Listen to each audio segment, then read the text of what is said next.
In this question, we're asked to find out if the maths and English scores given in this what's called a contingency table, to find out if the maths and English scores are independent.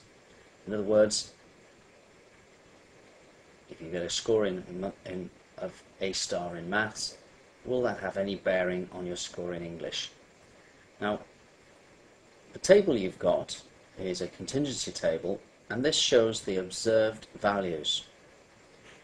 We need to set up a table to compare with these observed values of values we might expect if they are independent.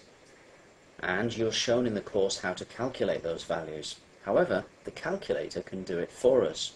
And in this example, we'll use the calculator to work out our expected values. Notice we have observed values. Our calculator will get the expected values. Now we're asked to carry out a chi-squared test at the 5% level of significance. We first of all need to test the hypothesis that the grades achieved in maths and English are independent. And it's very important to show that you understand and can state the null and alternative hypotheses. And clearly, the null hypothesis states that maths and English grades are independent. And so the alternative hypothesis, which will be H1, states that the maths and English grades are dependent. Now our calculator can help us with the calculation here, so let's go straight into menu, and on run, press execute, and that offers us the matrix button there, F1, and we're going to input the information we have in this table into the matrix A. So we need to state the dimension of that matrix, so we press F3. Now the dimension of the matrix is how many rows does our matrix have? It has 3 rows. And how many columns does it have? It has 3 columns. So we input that information, a 3 by 3 matrix, press execute again, and we can then input the data. First item is 15, working across, then 30, then 15, then 33, then 105, then 102, 27, 65, and 108. Now we come out of that menu function and we go to the stat menu where we'll carry out a test. Press execute.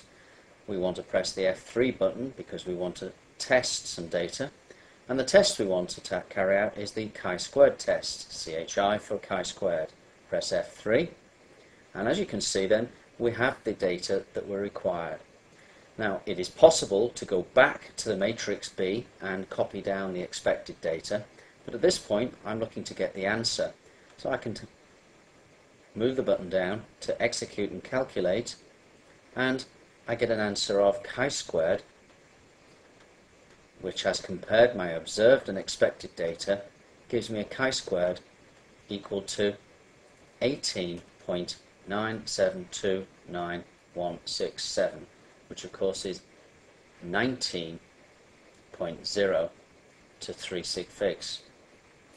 Now you need to decide, is that score significant? It certainly seems the case. If it's a very large score, then it means the difference between the observed and the expected data is quite large as well.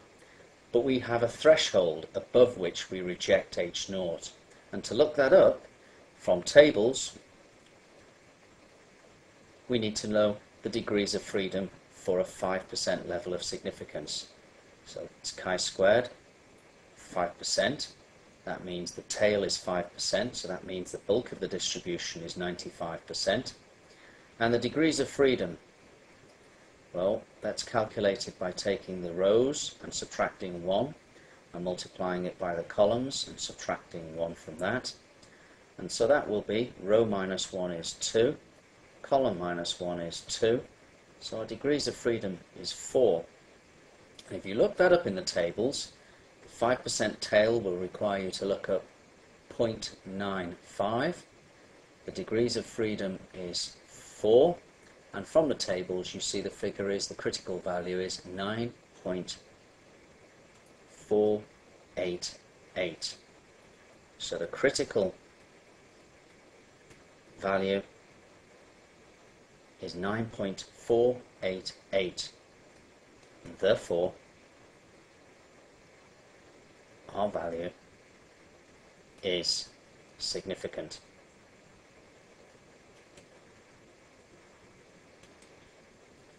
We reject H0. Now it's not the only way you can use your calculator, because there is another figure given there. We've been given the probability of getting a chi-squared value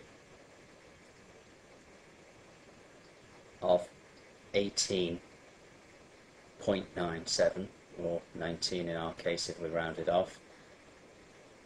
And the probability of having a chi-squared value greater or equal to 19.0 is rather low. It's 0.79563, taking that probability figure. Now that is very low indeed. It means the probability of achieving a chi-squared of 19, if H0 is true, is as low as 0.0007. Now our probability at the point at which we reject H0 is when the probability goes less than 5%. This is less than 5%, which is our limit. Of course 5% is 0.05. So it is significant, and we reject H0. It's important to note here, two ways of doing it produce slightly different situations.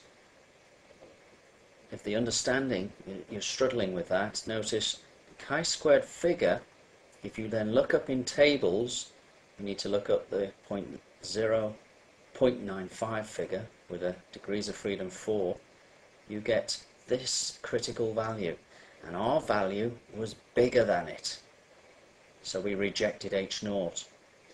The other strategy was to look at the probability. The probability was very low. It was much lower than our 5% value. The chance of getting this score was much lower than our 5% value, and so that's what caused us to reject the null hypothesis.